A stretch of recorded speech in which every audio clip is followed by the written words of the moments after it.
إذ أخرجه الذين كفروا ثاني اثنين إذ هما في الغار إذ يقول لصاحبه لا تحزن إن الله معنا صدق الله العظيم۔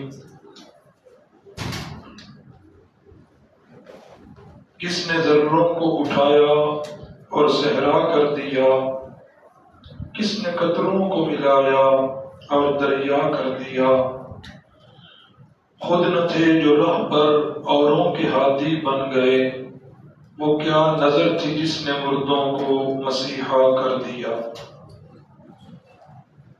نبوت کے 12 سال کے اہم واقعات و حالات ہم پڑھ چکے، آپ سن چکے۔ آج نبوت کا 13واں سال جو ہے اس کا آغاز ہو رہا ہے۔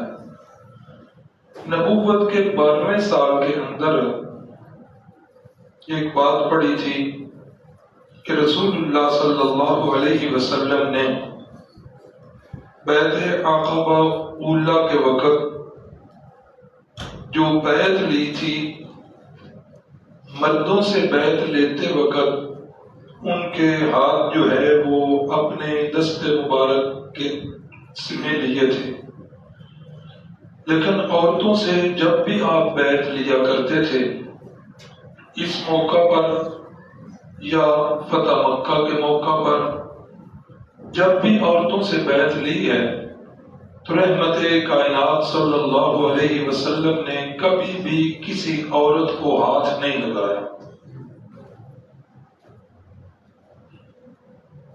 بیعت کے 2 طریقے ہوا کرتے تھے، یا تو پردے کے پیچھے آپ صلی اللہ علیہ وسلم ایک کپڑا پکڑتے، عورتیں کپڑوں کے پیچھے ہوتی، ایک طرف سے کپڑے کو خود پکڑ لیا کرتے تھے اور دوسری طرف جو ہے وہ خواتین پکڑ لیتی تھی۔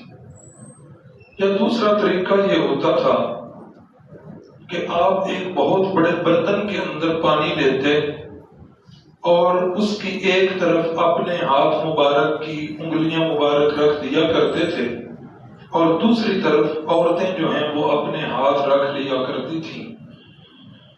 حدیث پاک کے الفاظ مبارکہ ہیں کہ پوری زندگی میں رسول اللہ صلی اللہ علیہ وسلم نے کبھی کسی غیر محرم عورت کو مس نہیں کیا، ٹچ نہیں کیا، حالانکہ آپ صلی اللہ علیہ وسلم پوری امت کے باپ ہیں، پوری امت کے باپ ہیں، اور اس کے باوجود آپ نے پوری زندگی میں کسی غیر محرم عورت کو ہاتھ نہیں لگایا۔ اور آنکھ اٹھا کر دیکھنا، صحابہ کرام فرماتے ہیں کہ رسول اللہ صلی اللہ علیہ وسلم کی آنکھ مبارک کے اندر باقرہ یعنی کنواری عورت سے بھی بڑھ کر حیا تھی۔ آپ نگاہیں نیچے رکھ کر چلا کرتے تھے۔ کتنے سخت ہیں پردے کے احکامات، لیکن آج ایک طبقہ امت میں ایسے ہیں جو یہ سمجھتے ہیں، بلکہ ان کی ذہن سازی کی جاتی ہے کہ پیر جو ہوتے ہیں ہمارے، ان سے ہماری عورتوں کا پردہ نہیں ہوتا۔ ایسا ایک طبقہ، سارے نہیں، ایک طبقہ ہے جاہل پیر ہیں جو یہ ذہن بناتے ہیں کہ یہ مریدنیاں ہماری بیٹیاں ہیں اور بیٹیوں سے پردہ نہیں ہوتا۔ بالکل اسی طرح ہمارے گاؤں میں ایک دفعہ شادی تھی، والد صاحب رحمہ اللہ بات سنایا کرتے تھے، وہاں بھی ایک پیر صاحب آیا کرتے تھے، ہماری برادری کے وہ پیر تھے، اور آ کر وہ ساری عورتوں کو جو ہے پیار دیا کرتے تھے۔ تو ایک دفعہ والد صاحب نے ان کا ہاتھ پکڑ لیا اور فرمایا کہ حضرت پیر صاحب یہ عورتیں غیر محرم ہیں۔ انہوں نے کہا نہیں، یہ ساری میری بیٹیاں ہیں۔ تو بیٹیاں جو ہیں وہ غیر محرم نہیں ہوتی۔ یاد آ گیا اسی طرح کا ایک واقعہ شیخ القرآن رحمہ اللہ مولانا غلام اللہ خان صاحب دوران درس بتایا کرتے تھے کہ پیر جو ہیں اپنی مریدنیوں سے پردہ نہیں کرتے، اور دلیل کیا دیتے ہیں کہ یہ کیا ہیں ہماری بیٹیاں، اور بیٹیوں سے پردہ نہیں ہوتا۔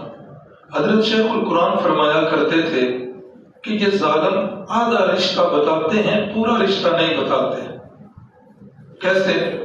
کہ اگر یہ عورتیں جو ہیں بچیاں مریدنیاں یہ بیٹیاں ہیں تو پھر مرید کیا بنے؟ باپ بنے نا بیٹے بنے۔ مریدنیاں بیٹیاں اور مرید کیا بنے؟ بیٹے۔ تو پیر صاحب ان کے کیا لگے؟ باپ۔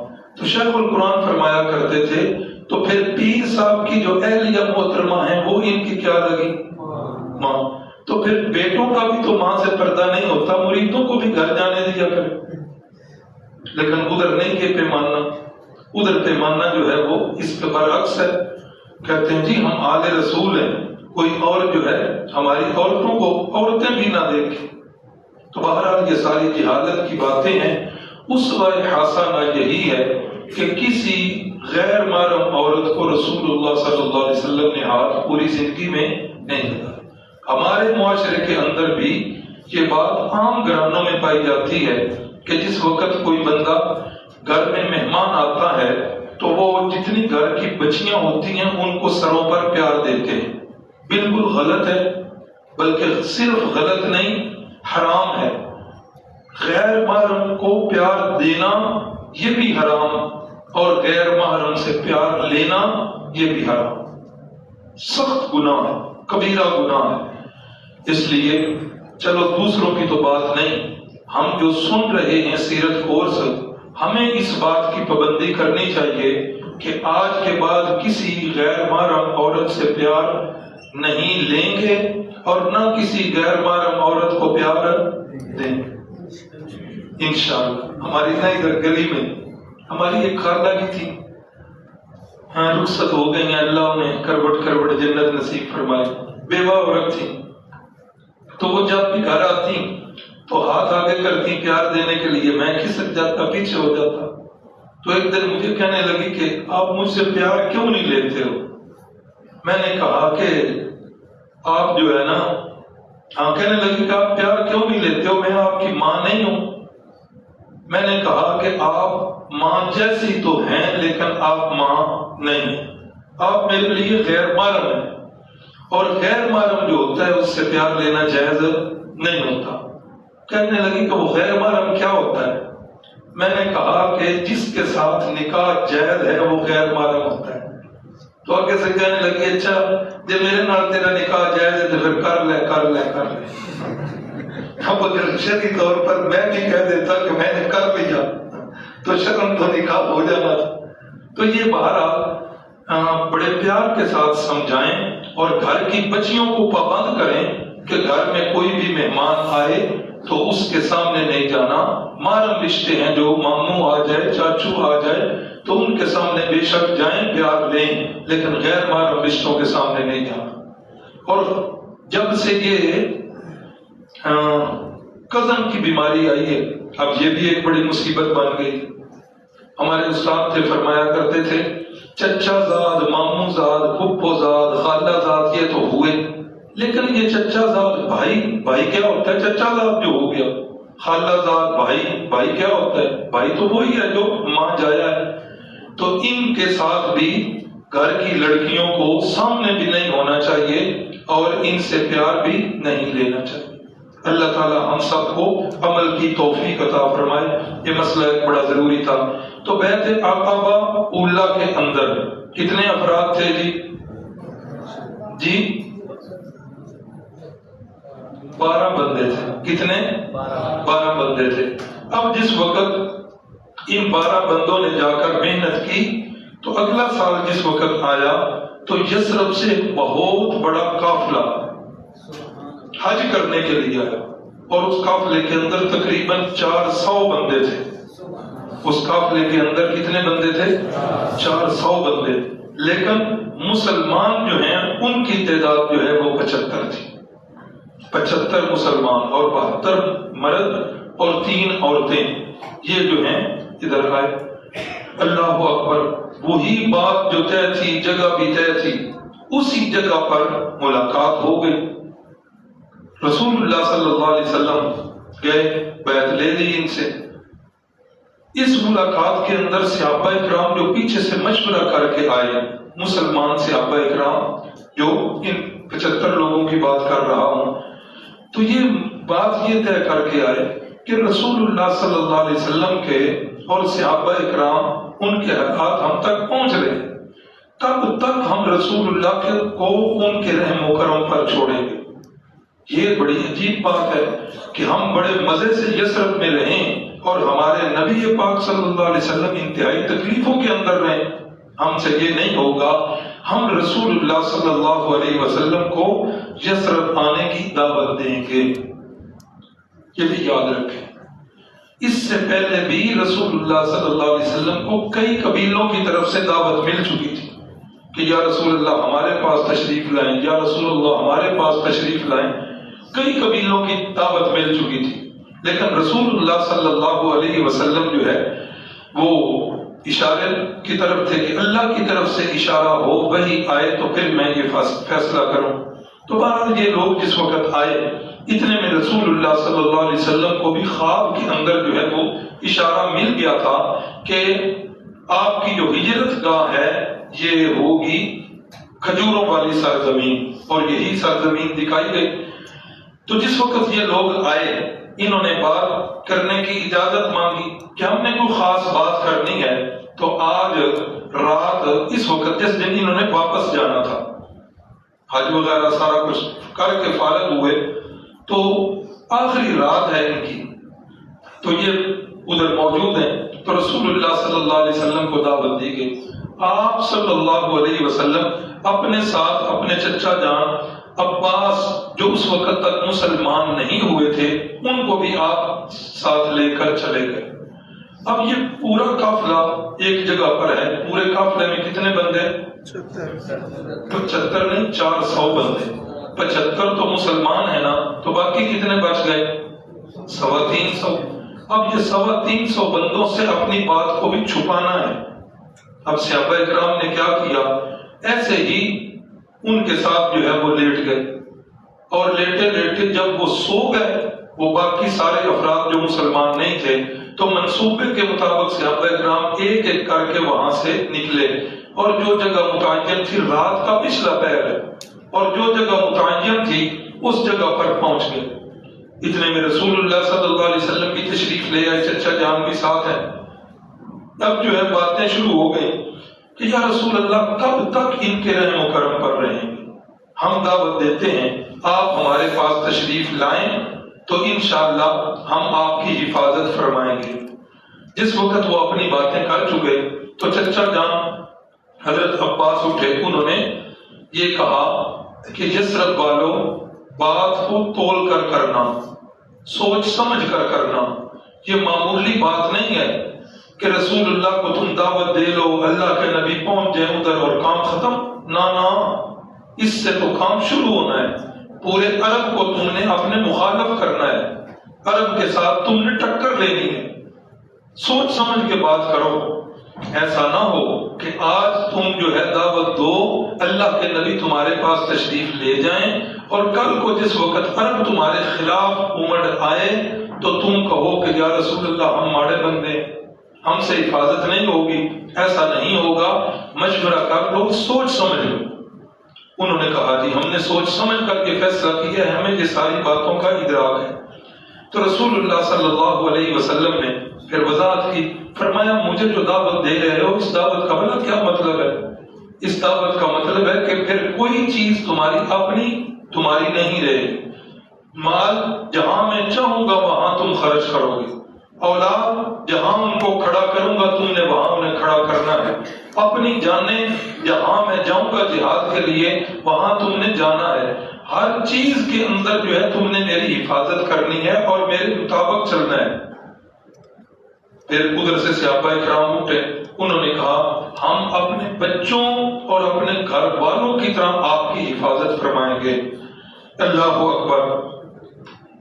سیرت نگار ایک بڑی اہم شخصیت کے نام کا تذکرہ کرتے ہیں، ابو الہیثم رضی اللہ تعالیٰ عنہ رسول اللہ صلی اللہ علیہ وسلم خطبہ دے رہے ہیں، ان کو وہ باتیں اور شرطیں بتا رہے ہیں، تو جو ہی رسول اللہ کی بات ختم ہوئی حضرت ابو الہیثم اٹھے، کہنے لگے یا رسول اللہ ہمیں جو اتنا بڑا پکا کر رہے ہیں کہ ہماری کوئی چیز اپنی نہیں رہے گی، ہر چیز آپ پر قربان کریں گے، یہ ساری باتیں ہم نے مان لی، ہم یہ کریں گے اور آپ دیکھیں گے کہ ہم کس طرح آپ کی حفاظت کرتے ہیں، بچوں کی حفاظت کیا، گھر والوں کی حفاظت کیا، ہم ان سے بڑھ کر آپ کی حفاظت فرمائیں۔ لیکن یا رسول اللہ ساڈے کولوں جو اتنے وعدے لیندے پئے ہو تے پھر ایک وعدہ تساں بھی کرنا ہے۔ کیا وعدہ؟ کہ یا رسول اللہ کل کو اگر مکہ فتح ہو جائے، کل کو اگر مکہ فتح ہو جائے تو مکہ فتح ہو چکنے کے بعد پھر آپ نے یہ نہیں کہنا کہ میں واپس مکہ جانا چاہتا ہوں۔ اللہ اکبر۔ یعنی حالات دیکھو کتنے کٹھن ہیں کہ یہ مشورہ بھی رات کے پچھلے پہر ہو رہا ہے، کتنی سختی ہے، چھپ چھپا کے ہو رہا ہے، لیکن ایمان کتنا پختہ ہے کہ کل کو یہ کام ہونا ہے تو یا رسول اللہ اساں پھر تانوں واپس کو نہیں جاؤں دے۔ اللہ اکبر۔ کتنی محبت ہے صحابہ اکرام کو رسول اللہ صلی اللہ علیہ وسلم سے، اپنے بچوں سے بڑھ کر، اپنے اہل و عیال سے بڑھ کر۔ تو حضرت ابو الہیثم رضی اللہ تعالیٰ عنہ کی یہ بات سن کر رحمت کائنات صلی اللہ علیہ وسلم مسکرا پڑے، فرمایا سن لو مکہ فتح ہو بھی گیا تو میرا مرنا جینا پھر آپ کے ساتھ ہی ہو۔ اللہ اکبر، اللہ اکبر۔ تو یہ سن کر صحابہ اکرام جو ہے وہ خوش ہو گئے، تو یہ بات پکی ہو گئی۔ صحابہ اکرام رسول اللہ صلی اللہ علیہ وسلم چچا جان کے ساتھ واپس آ گئے، اتنے میں صبح صادق ہو گئی، قافلہ جو ہے وہ چل پڑا، شیطان نے آواز لگا دی کہ یہاں مشورہ ہوا ہے۔ اب یہ بات جو ہے کھلی اور مکے والوں تک پہنچ گئی۔ اب یہ 75 بندوں کا قافلہ جو ہے یہ تو چلا گیا آگے، اور ان میں نہ پورے بندے نہیں، کچھ بندے جو ہیں وہ واپس ہیں اور کچھ بندے جو ہیں وہ چلے گئے۔ شیطان نے آواز لگا دی، بعد مکے تک مکے والے آ گئے۔ عبداللہ بن ابی بے ایمان منافق وہ بھی اس قافلے میں تھا، 400 کے قافلے۔ انہوں نے آ کر کہا یثرب والوں تمہاری ہماری دشمنی کوئی نہیں ہے، ہماری تمہاری لڑائی نہیں ہے، لیکن تم چاہ رہے ہو کہ اب تم ہمارے مخالف آ جاؤ اور ہم تمہارے ساتھ لڑیں۔ کہا جی کیسے؟ کہا کہ ہم جس کے جان کے درپے ہیں تم ان کے ساتھ معاہدے کر رہے ہو۔ انہوں نے کہا نہیں ہم نے تو کوئی معاہدہ نہیں کیا۔ عبداللہ بن ابی پیش تھا، انہوں نے کہا کہ غلط فہمی ہوئی ہے، ایسی کوئی بات نہیں ہوئی۔ اس نے کہا کہ نہیں ایسے نہیں، قسم کھاؤ۔ اب وہ جو صحابہ اکرام نہیں تھے، جو مسلمان نہیں تھے، وہ قسمیں کھانے لگ پڑے۔ حضرت کعب بن مالک رضی اللہ تعالیٰ عنہ اس وقت ادھر موجود ہیں۔ انہوں نے سوچا کہ اب اگر قسموں کی بات ہمارے اوپر آ گئی تو ہم کیسے قسم کھائیں؟ تو اچانک حضرت کعب بن مالک نے کیا حیلہ کیا کہ وہ ان کے ساتھ ایک جو سردار تھا کفار کے ساتھ، اس کے جوتوں کی طرف نظر کر کے عبداللہ بن ابی جو ان کے ساتھ آیا ہوا تھا، حضرت کعب بن مالک اس سے کہنے لگے، اس سے فرمانے لگے سردار جی دیکھو نا سرداروں کے جوتے تو ایسے ہوتے ہیں، ہاں سرداروں کے جوتے ایسے ہوتے ہیں، تم بھی اگر سرداری چاہتے ہو نا مدینہ یثرب کی تو پھر اس طرح کے جوتے ہونے چاہیے۔ اتنے میں اس شہزادے نے کیا کیا، اس سردار نے اپنے جوتے اتار کر عبداللہ بن ابی کو دیے۔ عبداللہ بن ابی لے نہیں جا کے، یہ بڑی جو ہے نا ذلت والی بات ہے۔ اب وہ معاملہ جو ہے ادھر ہی الجھ گیا اور جوتوں کے اندر ہی ساری بات ہو گئی اور صحابہ اکرام جو ہے وہ قسم سے بھی بچ گئے۔ بہرحال جس وقت صحابہ اکرام چلے گئے، بعد میں انہیں یقین ہو گیا کہ یہ معاملہ جو ہے کچھ ہو چکا ہے۔ اب وہ صحابہ اکرام جو مکہ میں تھے اجازت مانگ رہے تھے کہ اجازت دیجیے، سختیوں سے تنگ آ گئے، ادھر رہنا دوبر ہو گیا ہے، کریں تو کیا کریں، ہجرت کریں تو کدھر جائیں؟ پہلے تو آپ نے حبشہ کی طرف اجازت دی تھی، اب اجازت دیں۔ تو رسول اللہ صلی اللہ علیہ وسلم اب تک خاموش تھے۔ اس معاہدے کے بعد رسول اللہ صلی اللہ علیہ وسلم نے انہیں اجازت دی کہ تم سارے کے سارے اب جو ہے جا سکتے ہو یثرب کی طرف۔ اب تیاریاں شروع ہو گئی، باتیں ہو گئی، ادھر سے مکے والے جو ہیں وہ بھی چوکس ہو گئے کہ اب انہوں نے نکلنا ہے اور ہم نے نکلنے نہیں دینا۔ تو جو پہلے لوگ جو ہیں ہجرت کرنے والے ان کے اندر اللہ اکبر حضرت ابو سلمہ رضی اللہ تعالی عنہ بڑے جلیل القدر صحابی ہیں، ایک بیوی ہے، ایک یہ خود ہیں اور ایک بچہ ہے. یہ نکل رہے ہیں چھپ کر، مکے والوں کو پتہ لگ گیا. انہوں نے کہا کہ ایسے تو نہیں جا سکتے. انہوں نے کیا کیا، حضرت ابو سلمہ کی اہلیہ کی بیوی سے کہا، بیوی کے قبیلے والوں سے کہا کہ تم جو ہے انہیں نہ جانے دو. وہ بیوی کے میکے والے آ گئے، انہوں نے کہا کہ ابو سلمہ تم نے جانا ہے تو جاؤ، یہ ہماری بچی ہے، ہم اس کو ساتھ نہیں جانے دیں گے. زبردستی ام سلمہ کو پکڑ لیا. اب جس وقت انہوں نے ام سلمہ کو پکڑا، حضرت ام سلمہ کی گود میں چھوٹا سا بچہ ہے، دودھ پینے والا بچہ. وہ ابو سلمہ کے خاندان قبیلے والے آگے بڑھے، انہوں نے کہا کہ اپنی بچی کو لے جانا ہے تو لے جاؤ، یہ بچہ تو ہمارا ہے، ہم لے کر جائیں. حضرت ابو سلمہ ہجرت کر کے مدینے کی طرف، ام سلمہ اپنے قبیلے کی طرف، بچہ جو ہے وہ اپنے قبیلے کی طرف. تینوں الگ الگ ہو گئے. اور اماں جی فرماتی ہیں کہ ہماری محبت میاں بیوی کی مثالی محبت تھی. لوگ مکے والے ہماری مثال دیا کرتے تھے محبت کے اندر، کہتے ہیں فلاں بندے کو تو ایسے محبت ہے جیسے ابو سلمہ اپنی بیوی سے محبت کرتا ہے یا ام سلمہ اپنے خامد سے محبت کرتی. اللہ اکبر اللہ اکبر. حضرت ام سلمہ فرماتی ہیں پھر اس کے بعد تو میری کائنات اور دنیا اجڑ گئی. بچہ کہیں ہے، خامد کہیں ہے. فرماتی ہیں وہ جگہ جس جگہ پر ہم جدا ہوئے تھے، میرا کام کیا تھا، صبح کے وقت اس جگہ پہ آ جانا ہے، ٹیلے پہ بیٹھ کے سارا دن روتے رہنا ہے، شام ہونی ہے تو میں نے واپس چلے جانا. ہر روز یہی کام. سارے سمجھا رہے تھے لیکن میری توجہ ہی نہیں تھی. کئی دنوں کے بعد جا کر پھر فرماتی ہیں کہ میرے ایک جو ہے نا چچا زاد کو ترس آیا. اس نے قبیلے کو سمجھایا کہ خدا کے لیے شرم کرو، خامد کو بیوی سے جدا کرنا یہ کوئی عقل مندی والی بات نہیں، جو ہونا تھا ہو چکا ہے، جاتی ہے تو جانے دو. تو انہوں نے اجازت دے دی اور بچہ جو ہے وہ انہوں نے ادھر سے لیا اور یہ بھی پھر اکیلی جو ہے یثرب کی طرف چل پڑی. رستے کے اندر حضرت عثمان بن طلحہ رضی اللہ تعالیٰ عنہ ملے. انہوں نے پوچھا کہ ام سلمہ کدھر کا ارادہ ہے؟ فرمایا کہ خامد کے پاس جانا ہے. اچھا. تو فرماتی ہیں کہ سواری تھی ان کے پاس، انہوں نے مجھے سواری پہ بٹھا لیا، چلتے گئے. جس وقت جہاں کہیں پڑاؤ کرنا ہوتا عثمان اونٹ کو نیچے بٹھا دیتے اور دور چلے جاتے. میں اترتی، اپنے کپڑے سنبھالتی، عثمان آتے اور اونٹ کو پکڑ کر دور لے جا کر چھاؤں میں باندھتے اور آپ کے ساتھ لیٹ جاتے.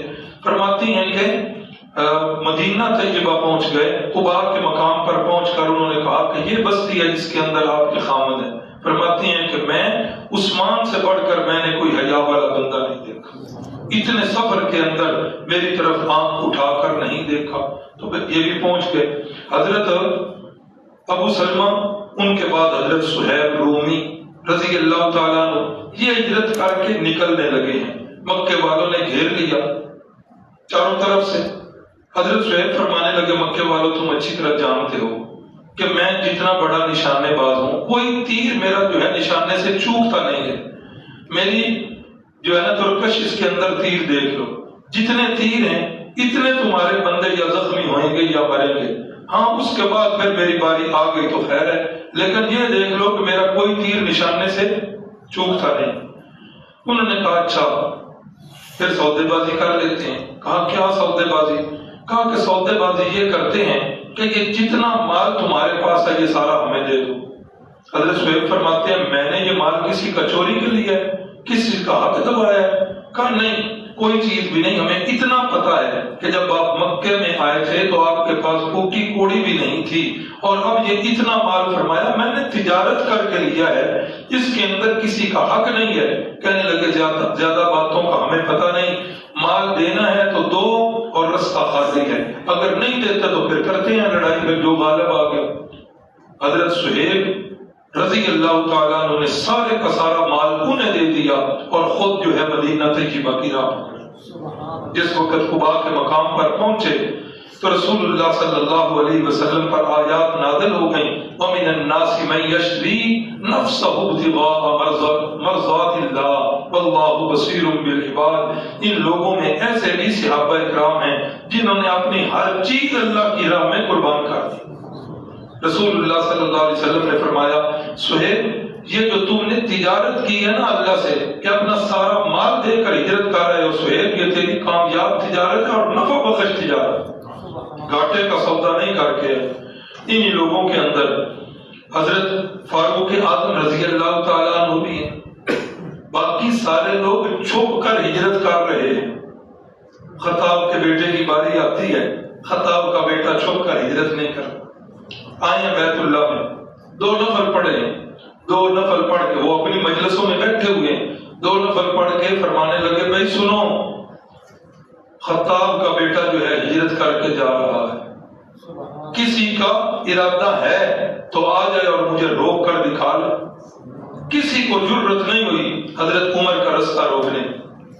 3 بندے تھے، ایک حضرت عیاش تھے اور ایک حضرت حشام رضی اللہ تعالیٰ عنہ، یہ تینوں نے اکٹھا ارادہ کیا کہ فلاں وقت فلاں جگہ پر پہنچنا ہے اور تینوں نے اکٹھے چلے جانا ہے۔ اگر اس وقت کوئی اس مقررہ جگہ پر نہ پہنچ سکا تو یہی سمجھیں گے کہ اسے پکڑ لیا گیا، باقی جو ہے نا وہ اس کی انتظار نہیں کرے۔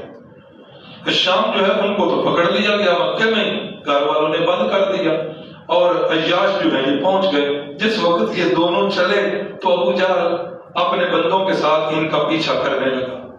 پیچھا کرتے ہوئے جس وقت قریب پہنچا تو کہنے لگا عمر کو تو ہم نے اجازت دی ہے، شام آپ کو نہیں، نہ عیاش آپ کو نہیں پتا، آپ کے جانے کے بعد جو ہے آپ کی والدہ کی حالت بڑی سخت خراب، وہ دھوپ میں بیٹھی ہوئی ہے، کنگھی بھی نہیں کر رہی، کوئی کھا پی بھی نہیں رہی، کہتی ہے میرا بیٹا مجھے چاہیے، اگر بیٹا نہیں آئے گا تو میں ایسے ہی تڑپ تڑپ کے مر جاؤں۔ حضرت عیاش جو ہے وہ دل کے نرم تھے، کہنے لگے کہ یہ تو کام بڑا خراب ہو گیا۔ حضرت فاروق اعظم فرمانے لگے کوئی کام شام خراب نہیں ہویا، یہ سارے تینوں جھوٹ بول دینے پہ تینوں قابو کرنا چاہتے ہیں، اور بالفرض اگر سچ بھی ہوا کیا آپ پہ جمعہ پہنے دیا تو کنگھی کر لگے گی، پیاس لگے گی تو پانی پی لے گی، واپس نہ جاؤ۔ کہا کہ نہیں واپس جانا ہے، والدہ ہے، والدہ کا مقام اسلام نے بتایا بڑا اونچا ہے۔ حضرت فاروق اعظم نے سارے ترلے کیے، حضرت عیاش نہیں مانے۔ بالآخر حضرت عمر نے آخری حربہ یہ کیا، فرمایا اپنی سواری مجھے دو اور میری اونٹنی لے جاؤ، یہ بڑی تیز رفتار ہے، جس وقت انہوں نے اپنا کرتب تجھے دکھانا ہے تو میری اونٹنی اس وقت کام آئے گی اور میری باتیں بھی تمہیں اس وقت یاد آئیں گی۔ بالآخر حضرت عیاش جو ہے ان کے ساتھ چلے گئے۔ رستے کے اندر ابو جہل بڑا پلیت آدمی تھا، بڑا بے ایمان تھا، اس نے کہا بھتیجے میری اونٹنی جو ہے نا بڑی کمزور ہے، کل پرسوں سے بیمار ہے، مجھے اپنے ساتھ بٹھا لو۔ حضرت عیاش نے پیچھے بٹھایا، آنکھوں ہی آنکھوں میں اشارے ہوئے، انہوں نے ان کو قابو کر کے باندھ لیا رسیوں سے، اور حضرت حشام کے ساتھ جا کر انہیں بھی قید کر دیا۔ حضرت فاروق اعظم رضی اللہ تعالیٰ عنہ وہ جو ہے وہ ادھر چلے گئے۔ اللہ اکبر اللہ اکبر۔ اب جس وقت یہ صحابہ کرام جا رہے ہیں، اور بھی صحابہ تھے، یہ تو میں نے چند کا ذکر کیا وقت کی قلت کے پیش نظر۔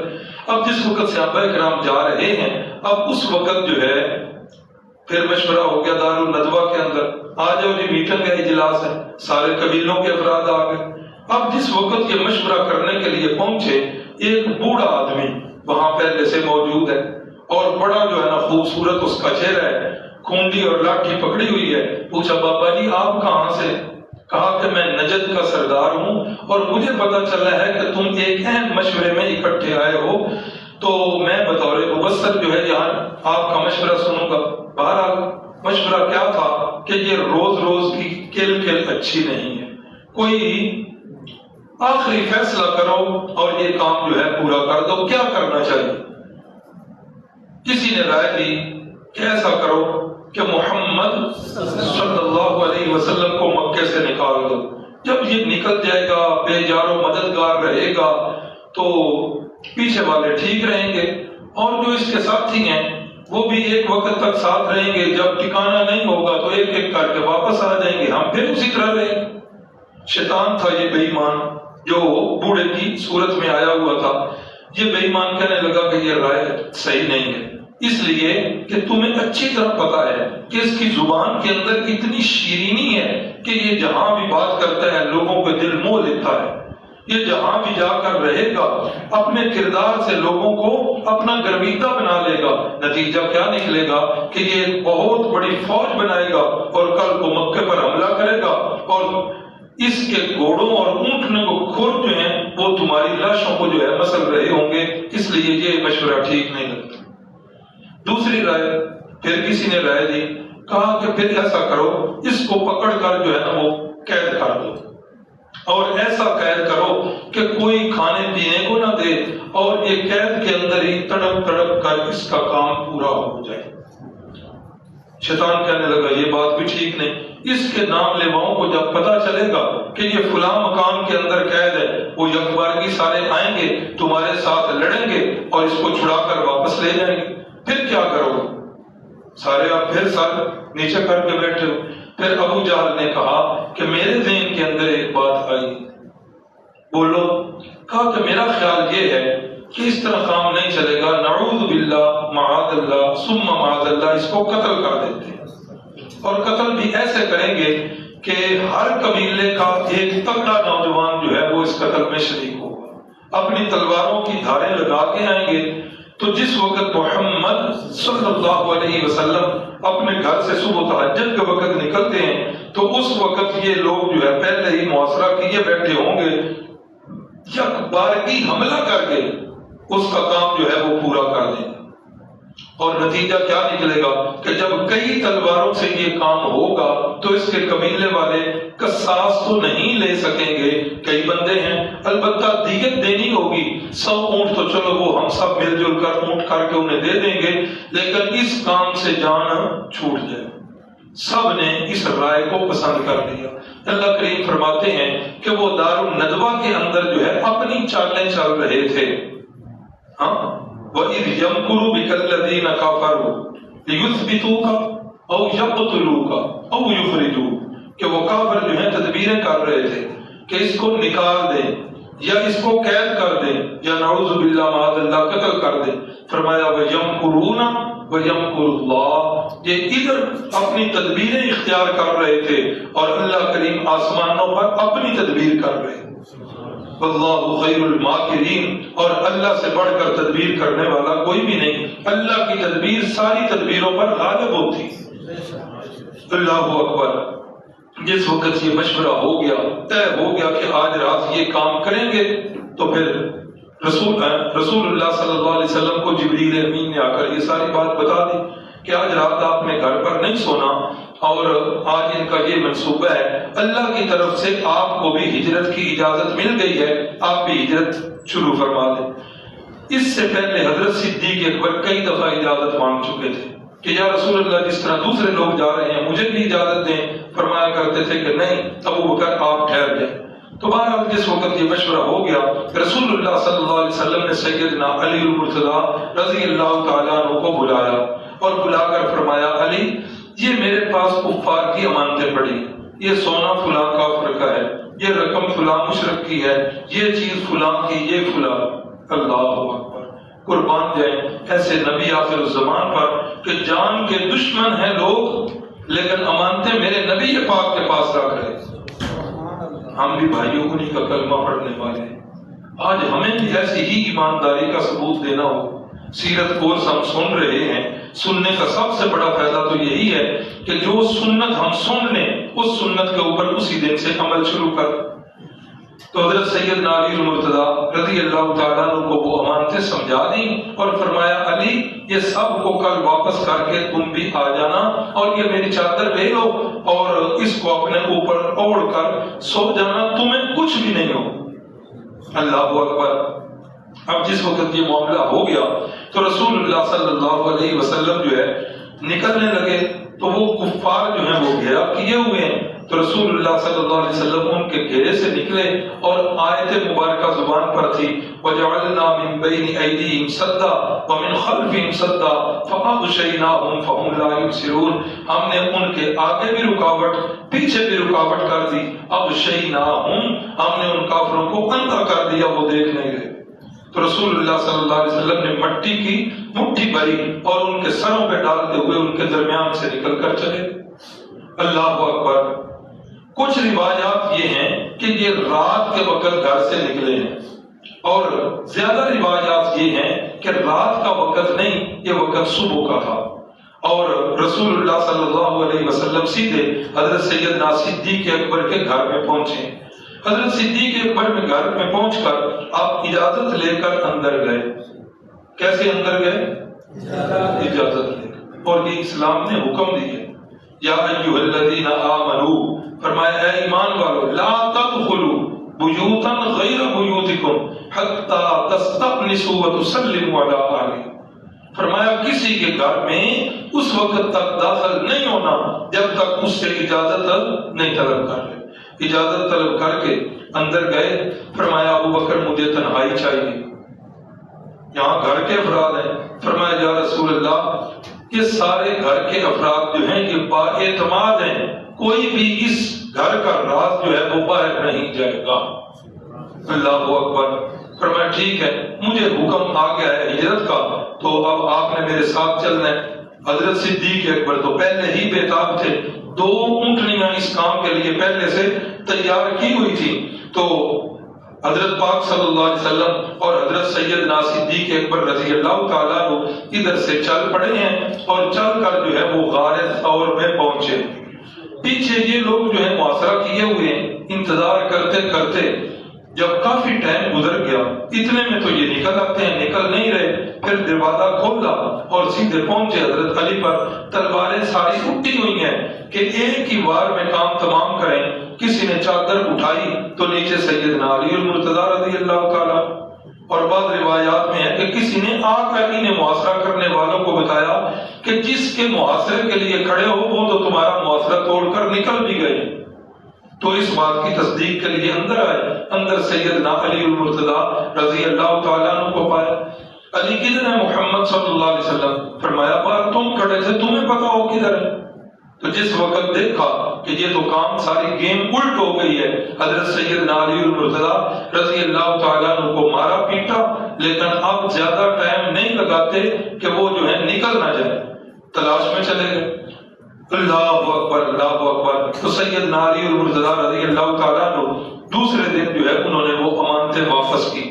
قربان جائیے سیدنا علی المرتضیٰ رضی اللہ تعالیٰ عنہ کی قسمت پر، اور قربان جائیے سیدنا صدیق اکبر رضی اللہ تعالیٰ عنہ کی قسمت پر کہ آپ نے سارے صحابہ میں سے انہی 2 کو چنا ہے۔ سارے صحابہ میں انہی 2 کو چنا ہے۔ لوگوں کی امانتیں سپرد ہو گئی ہیں سیدنا علی المرتضیٰ کے، اور اللہ کی امانت سپرد ہو گئی ہے صدیق اکبر۔ حضرت سیدنا صدیق اکبر رضی اللہ تعالیٰ عنہ لے کر چلے ہیں، اور جس وقت غار کے پاس پہنچے ہیں تو اس وقت ابھی اونٹنیوں کا سفر نہیں، ابھی پیدل سفر ہے۔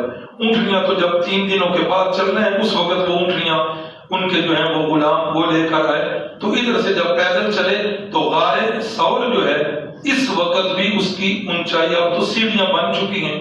جو حضرات گئے ہیں انہوں نے دیکھا اب بھی اوپر تک جانا اتنا آسان کام نہیں، اس وقت تو بڑا مشقت والا کام تھا۔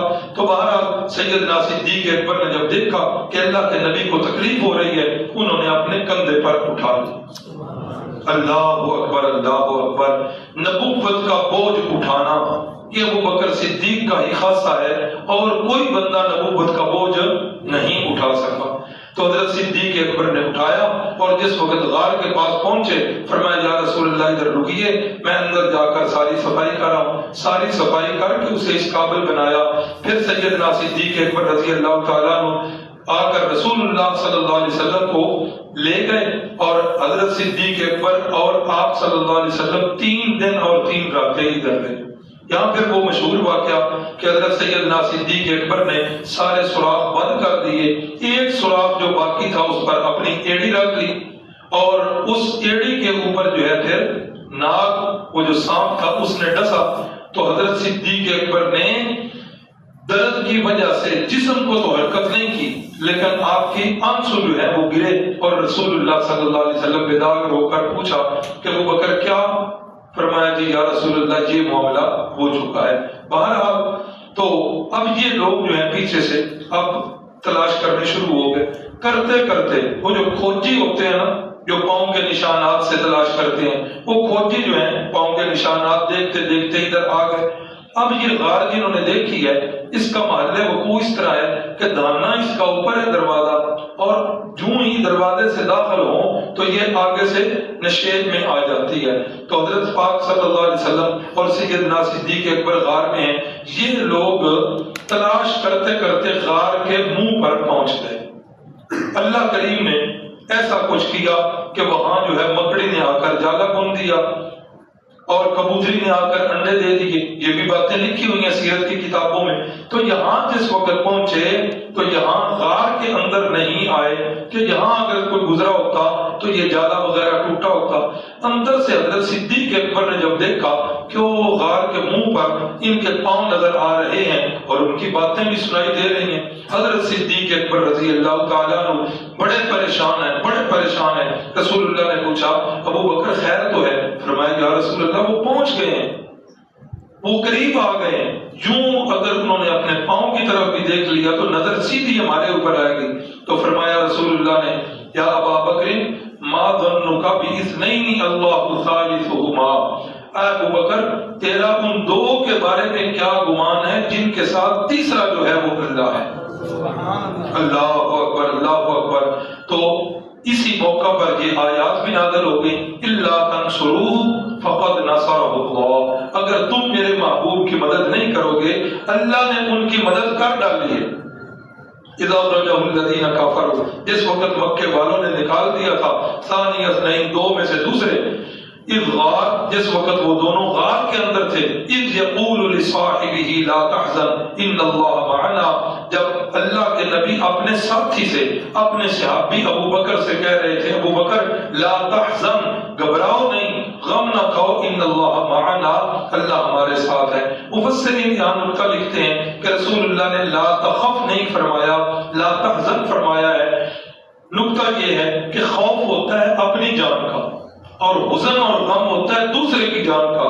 اگر صدیق اکبر کو اپنی جان کا خوف ہوتا تو اللہ کے نبی فرماتے ابو بکر لا تخف، ڈر نہیں۔ ابو بکر کو تو اپنی جان کا خوف ہی نہیں تھا، ابو بکر کو ساری کی ساری فکر تھی تو رسول اللہ کی تھی، اس لیے رسول اللہ نے فرمایا لا تحزن، ابو بکر میرے بارے میں غم نہ کرو، ان اللہ معنا، اللہ جو ہے وہ ہمارے ساتھ ہے۔ تو بہرحال رسول اللہ صلی اللہ علیہ وسلم جو ہے یہ 3 دن اور 3 راتیں ادھر رہے ہیں۔ سیدنا صدیق اکبر جس وقت گھر سے نکلے، جس وقت آپ نے اسلام قبول کیا، اس وقت 40,000 درہم جو ہے صدیق اکبر کے پاس۔ حضرت صدیق اکبر نے 35,000 درہم کے غلام اور لونڈیاں کمزور خرید کر آزاد کیا۔ 5,000 درہم حضرت صدیق اکبر کے پاس ہیں، اور رسول اللہ صلی اللہ علیہ وسلم کو لے کر جب ادھر پہنچے، پیچھے ان کے والد ابھی مسلمان نہیں ہوئے، ابو قحافہ، جس وقت پتہ چل گیا کہ میرا بیٹا اپنے محبوب کے ساتھ چلا گیا ہے، تو اس وقت حضرت صدیق اکبر کے والد پریشان ہوئے۔ پوتیاں کہنے لگی دادا ابو کیوں پریشان ہے؟ کہا کہ باپ تمہارا چھوڑ کے چلا گیا ہے، گھر میں چیز کوئی نہیں رکھ دیا، تمہارا گزر بسر کیسے ہوگا؟ تو حضرت اماں جان عائشہ صدیقہ کی چھوٹی بہن تھی حضرت اسماء، تو انہوں نے کیا کیا، پتھر چھوٹے چھوٹے لے کر نا ایک کپڑے کے اندر، اس کپڑے کو پھر ایک کپڑے کے اندر کھڑی بنا دی، اور ایک وہ آڑے ہوتے تھے دیواروں میں، اس جگہ رکھ کے والد نابینے تھے دادا ابو، ان کو لا کر کہا دادا ابو پریشان کیوں ہوتے ہیں؟ یہ دیکھیں ابا جان ہمارے لیے کتنی رقم رکھ کے چلے گئے، تو اس لیے آپ جو ہے وہ فکر نہ کریں۔ تو حضرت سیدنا صدیق اکبر رضی اللہ تعالیٰ عنہ اور رسول اللہ صلی اللہ علیہ وسلم 3 دن رہے، اور یہ 3 دن جو ہیں یہ جمعہ، ہفتہ اور اتوار کے 3 دن ہیں۔ اس کے بعد جس وقت یہ 3 دن یہاں رہے تو صدیق اکبر کا سارا گھرانہ خدمت پر معمول، خود رسول اللہ کی چوکیداری اور نگہبانی کر رہے۔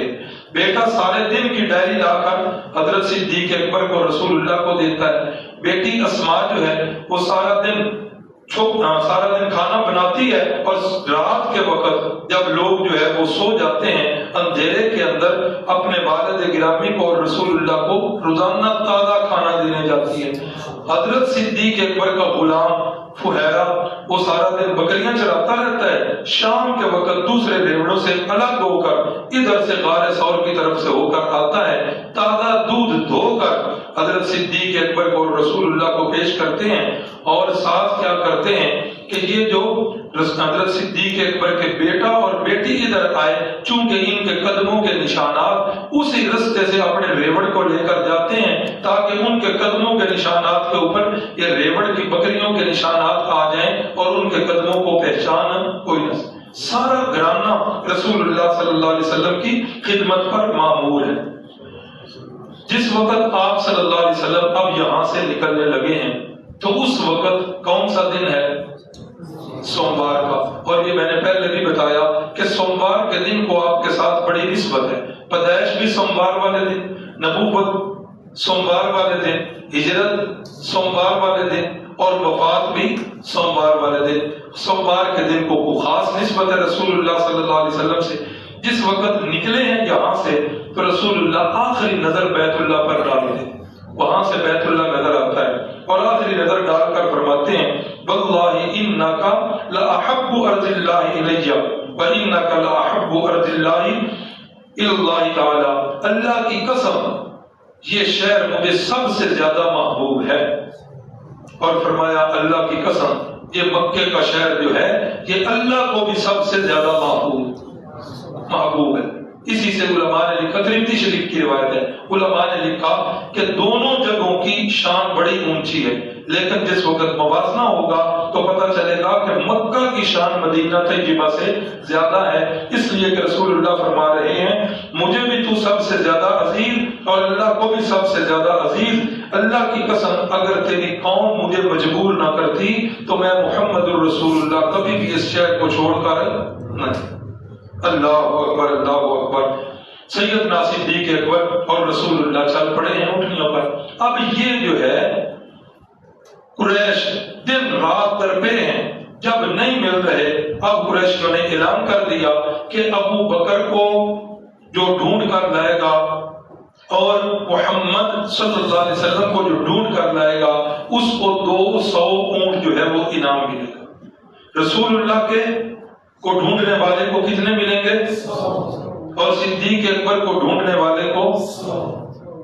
ایسا تو نہیں کہ رسول اللہ کو ڈھونڈنے والے کو 150 اور ابو بکر کو ڈھونڈنے والے کو 50۔ سبحان اللہ، ابو بکر دیا تیری سین کو نبوت کا اور رسالت کا مول ایک ہو گیا ہے، قیمت ان کی ایک ہو گئی ہے۔ ہمارے حضرت مولانا عطا اللہ بدیالوی صاحب اللہ ان کے علم میں عمر میں برکت فرمائے، یہاں آ کر ایک بڑی عجیب سی مثال دیتے، بڑی پیاری مثال ہے۔ فرماتے ہیں کہ یہ جو ہے نا مقام حاصل کرنا کہ حضرت صدیق اکبر کی قیمت رسول اللہ کی قیمت کے برابر ہو گئی ہے، یہ ایسے مقام نہیں ملا صدیق اکبر کو۔ یہاں آ کر پھر وہ مثال دیتے ہیں، کہتے ہیں کہ دودھ لے کر آتا ہے، اس دودھ کو حلوائی بھٹی پہ ڈال دیتا ہے، ہاں اللہ اکبر، اس دودھ لے کے آتا ہے، اس میں پانی ملاتا ہے اور پانی کی قیمت جو ہے وہ بھی دودھ کے برابر ہو جاتی ہے۔ کیوں دودھ کے برابر ہوتی ہے؟ فرماتے ہیں اس لیے کہ پانی جس وقت ملتا ہے نا دودھ کے اندر تو اس وقت پانی اپنی رنگت چھوڑ دیتا ہے۔ یہ نہیں ہے کہ پانی نظر آ رہا ہے کہ یہ پانی نہیں، پانی نے اپنی رنگت کھو دی ہے، پانی نے اپنی شناخت کھو دی ہے، پانی نے اپنا ذائقہ کھو دیا ہے، وہ دودھ کے رنگ میں مل گیا ہے، اب وہ ساری کی ساری چیزیں دودھ والی اس کے اندر آ گئی ہیں۔ اس لیے کہ صدیق اکبر نے بھی اپنی ہر چیز رسول اللہ پر قربان کر دی تھی، ہر چیز نچھاور کر دی تھی، یہی وجہ ہے کہ ادھر پانی کا ریٹ جو ہے وہ دودھ کے برابر ہوتا ہے، ادھر صدیق اکبر کا قیمت جو ہے وہ بھی کتنی لگ گئی ہے؟ نبوت کے برابر لگ گئی۔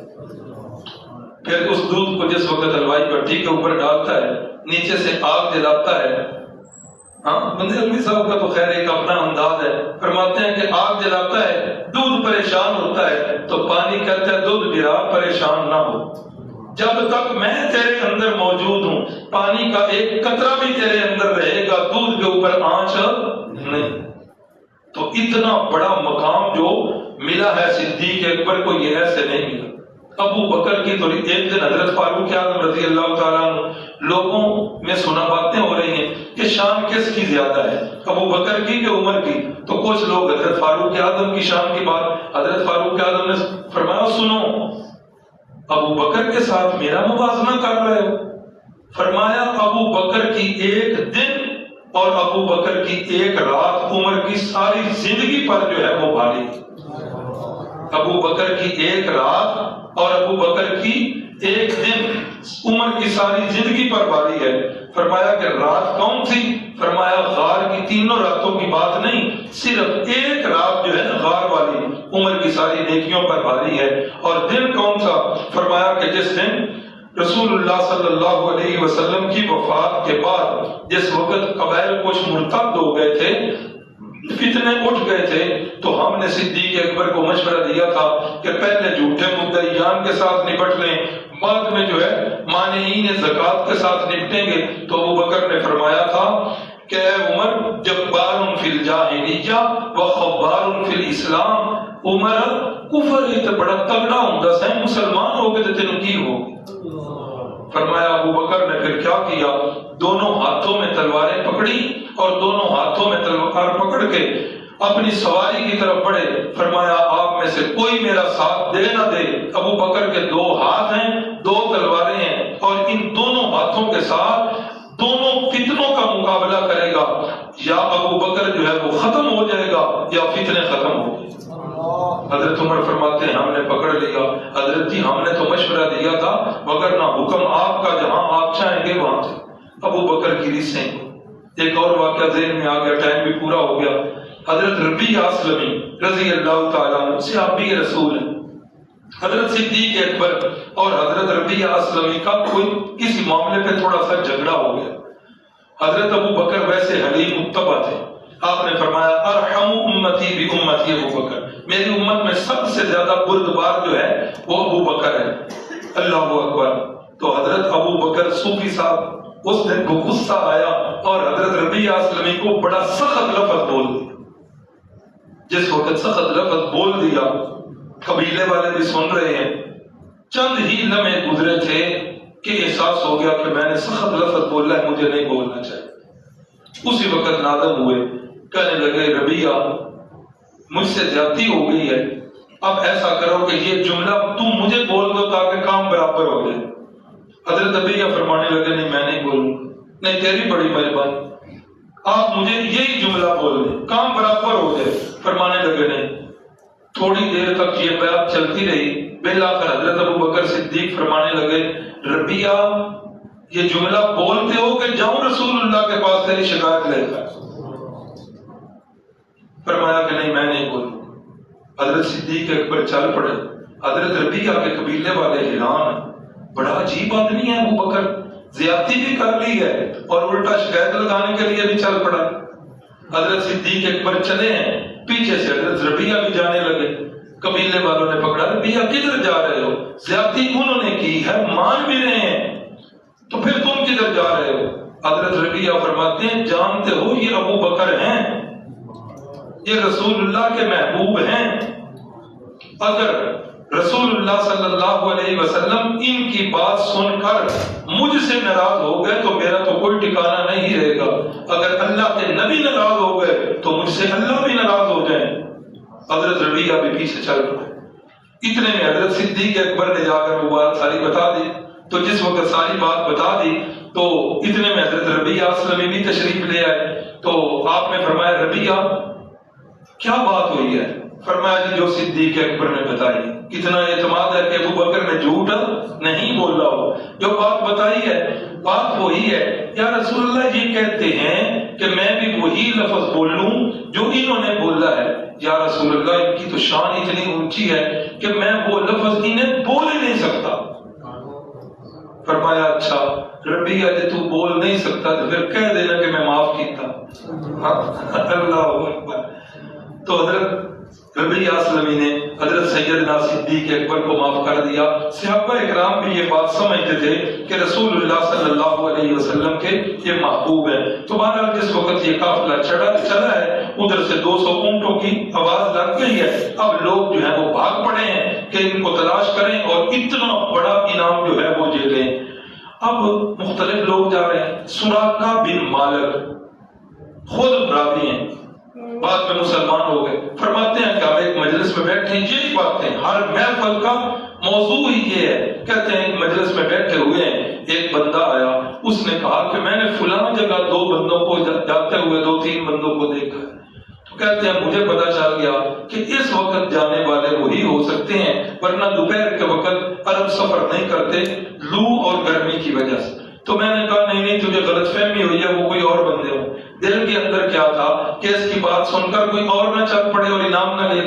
تو کہتے ہیں کہ اس کو میں نے جھٹک دیا اور محفل سے میں نے کہا اٹھو یار سمجھیں, اتنی دھوپ ہے, سخت گرمی ہے, اٹھو سوئیں. اور میں بھی بہانہ بنا کے اٹھ کے گھر آ گیا اور میں نے اپنی کنیز سے کہا کہ میری اونٹنی, میرا گھوڑا جو ہے اس کو تیار کرو, اور میں گھر کی عقبی جانب سے پچھلی دیوار سے جو ہے وہ پھلانگ کر باہر نکلا تاکہ مجھے کوئی دیکھ نہ لے اور نہ کوئی بندہ میرے پیچھے چل پڑے, ایسا نہ ہو کہ وہ انعام جو ہے وہ تقسیم ہو جائے. کہتے ہیں کہ پھر میں نے سرپٹ گھوڑا ادھر دوڑایا, دوڑاتے پھر میں نے جا کے ان دونوں کو پا لیا. جس وقت میں قریب ہوا تو رسول اللہ صلی اللہ علیہ وسلم نے اللہ سے مدد کی دعا مانگی. تو فرماتے ہیں کہ جس وقت دعا مانگی تو اس دعا کا نتیجہ کیا نکلا کہ میرا گھوڑا جو ہے گھٹنوں تک پتھریلی زمین کے اندر دھنس گیا, پتھریلی زمین کے اندر.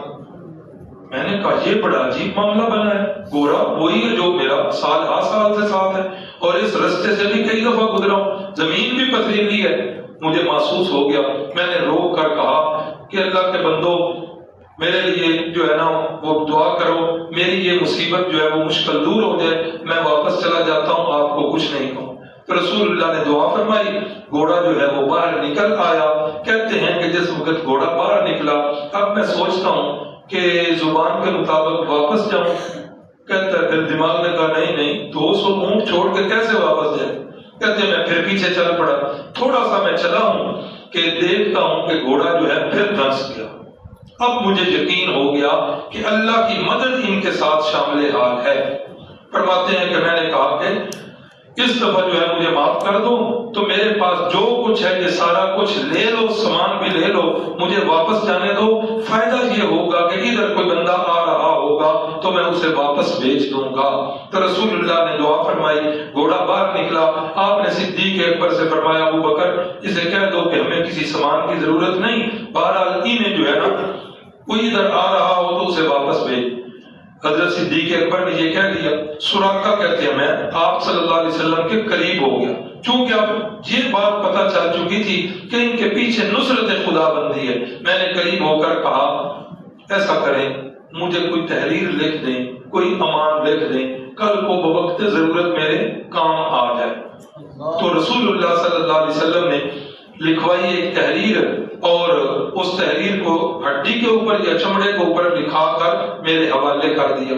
اب یہ فرماتے ہیں کہ میں واپس آنے لگا تو رسول اللہ نے فرمایا اے سراقہ یاد کرو اس وقت تیری کیا کیفیت ہوگی جب کسرا کے سونے کے کنگن جو ہیں وہ تیرے ہاتھوں میں آئیں گے. سراقہ فرماتے ہیں میں نے سوچ میں بھی نہیں, کسرا دنیا کی سپر پاور, اس کا بادشاہ اور اس کے سونے کے کنگن اور سراقہ کے ہاتھوں میں, یقین نہیں آیا کانوں پر. میں نے کہا سراقہ ہرمز والا؟ ہاں. فرمایا کسرا کا بادشاہ, کسرا اس کا فارس کا بادشاہ جو ہے کسرا, اس کے کنگن جو ہیں وہ تیرے ہاتھ میں ہوں.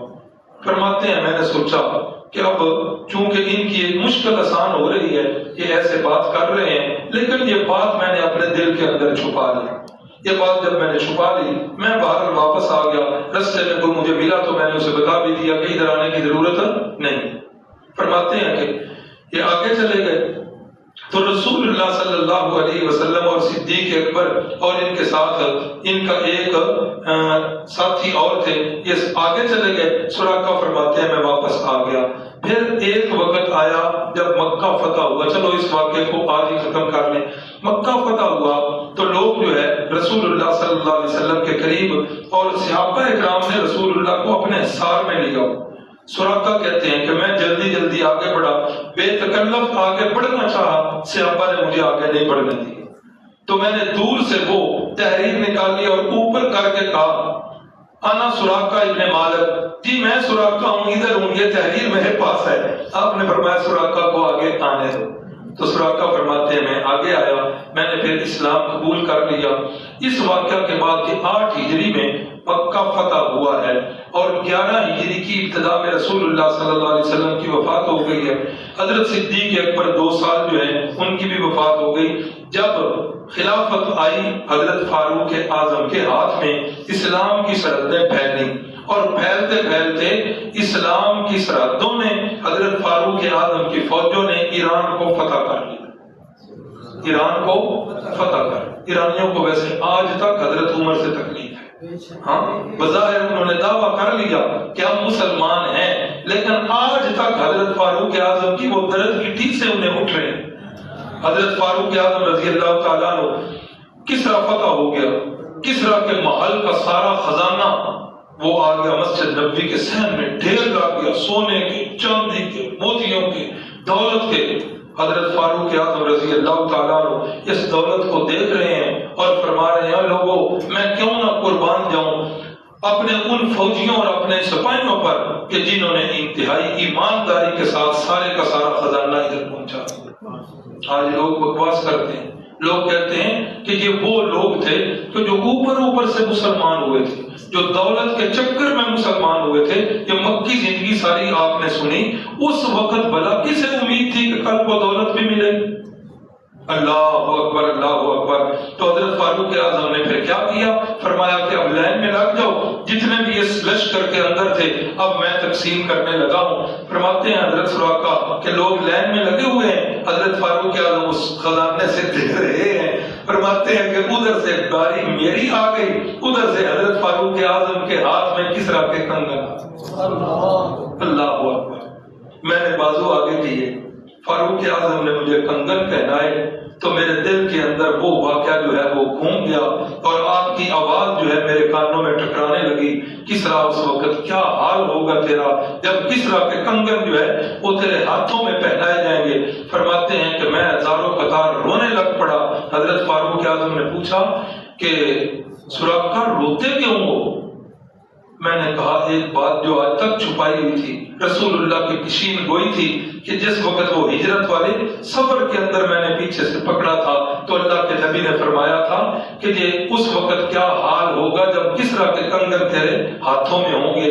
آج ہمارے نبی پاک کی وہ پیشین گوئی جو ہے وہ حضرت فاروق اعظم نے سنا تو حضرت فاروق اعظم بھی زاروں قطار رونے لگ پڑے اور حضرت سراقہ رضی اللہ تعالیٰ عنہ کو ممبر پہ بٹھایا اور ممبر پہ بٹھا کر سارے لوگوں کو متوجہ کر کے تو یہ ساری پیشین گوئی جو ہے حضرت سراقہ سے فرمایا کہ اب تم سناؤ۔ حضرت سراقہ رضی اللہ تعالیٰ عنہ نے وہ ساری کی ساری پیشین گوئی سنائی اور یہاں سے پھر ہجرت کا سفر آگے چلنا شروع ہوا۔ راستے کے اندر کن کن سے ملاقاتیں ہوئیں وہ انشاءاللہ اللہ کو منظور ہوا تو کل کے سبق کے اندر پڑھیں گے۔ اگر معراج مکی زندگی میں ہوا ہے تو سورۃ البقرہ کی آخری 2 آیات مدنی سورت میں کیوں ہیں؟ بہت اچھا سوال ہے کہ سورہ بقرہ جو ہے یہ مدنی سورت ہے تو یہ آیات جو ہیں وہ کیوں؟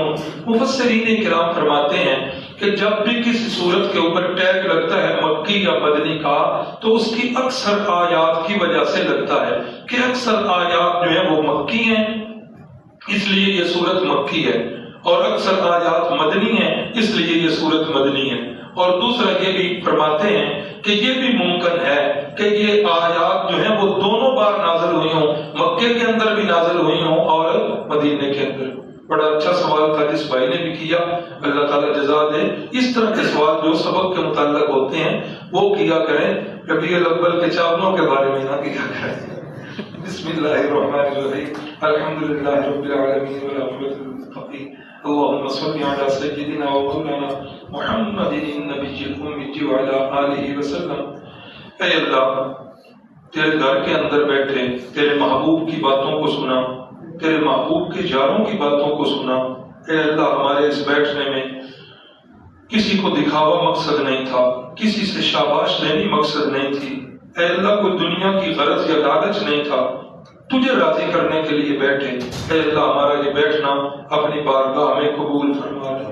اے اللہ ہمارے اندر بے شمار کمیاں ہیں، کوتاہیاں ہیں، خامیاں ہیں۔ اے اللہ اس سیرت کورس کی برکت سے ہماری ان کمیوں کو جو سیرت کے منافی ہیں اے اللہ ان کمیوں کو دور فرما کر ہماری عملی زندگیاں جو ہے وہ سیرت النبی کے مطابق بنا دی۔ اے اللہ ہمارے بیماروں کو خصوصاً ظہیرین کو، بھائی ظہیر صاحب قاری صاحب کے بھائی اور دوسرے بھائی ظہیر صاحب، اے اللہ اور بھی جتنے ہمارے ساتھی عائزہ و کارک بیمار ہیں اے اللہ سب کو صحت کاملہ عاجلہ عطا فرما دیجیے۔ اے اللہ جن بھائیوں نے بہنوں نے دعا کے لیے کہا ہوا ہے یا جو کہہ نہیں سکے اے اللہ سب کی حاجات کو پورا فرما دیجیے۔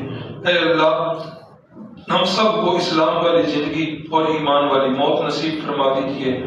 صلی اللہ تعالی علی نبی الکریم وعلی آلہ وصحبہ اجمعین برحمتہ۔